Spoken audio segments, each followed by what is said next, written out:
So why are a mouthpiece for CNN and Fox calling Ted Cruz in essence anti-Semitic? They never did that to Barack Obama, who I contend is. Why aren't they chastised for that? That's okay? They're very PC on these cable networks, except apparently when it comes to conservatives. Then they're not so PC. Then virtually anything goes. That's what it seems to be like. There's all kinds of intimidation tactics going on out there, and we conservatives have to fight them. We have to fight back. Here's a perfect example over at Conservative Review. The Competitive Enterprise Institute, which is a great free market think tank, is under investigation. Now, what did it do? Well, one of its major areas of focus is energy and the environment. The big government doesn't like its climate orthodoxy challenged because it dismisses global warming, or at least raises questions about it. So that's why attorneys general across the country have begun focusing on those who challenge climate change consensus, not just businesses, but others. CEI is the latest victim of the witch hunt on climate change skeptics, but CEI is fighting back. They say our First Amendment rights are under attack. CEI received subpoena from U.S. Virgin Islands Attorney General.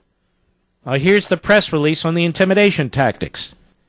The Competitive Enterprise Institute today denounced a subpoena from Attorney General Claude E. Walker of the U.S. Virgin Islands that attempts to unearth a decade of the organization's materials and work on climate change policy. This is the latest effort in an intimidation campaign to criminalize speech and research on climate debate, led by Attorney General Eric Schneiderman and former Vice President Al Gore.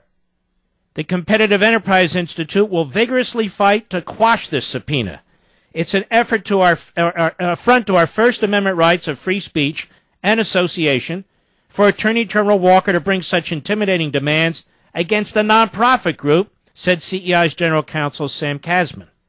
The subpoena request, listen to this, this is just appalling.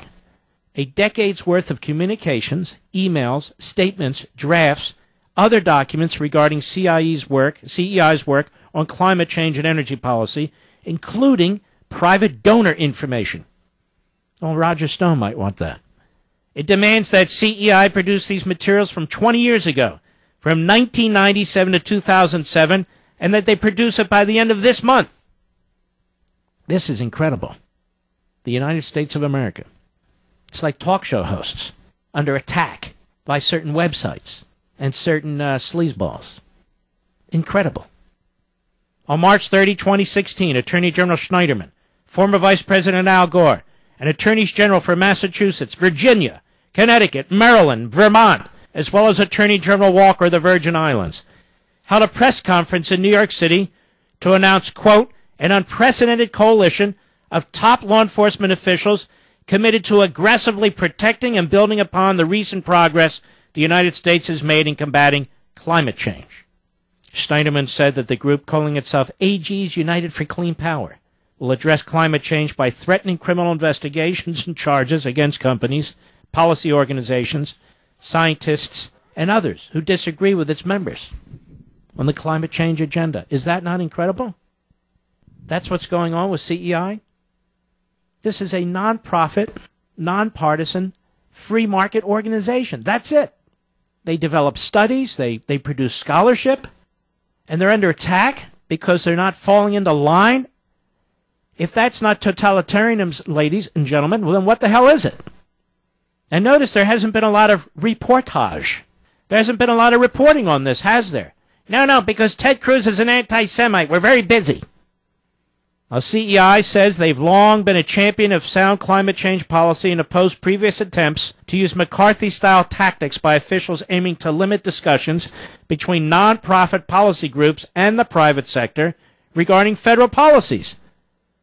This should concern you very, very much, as it does me, very, very much.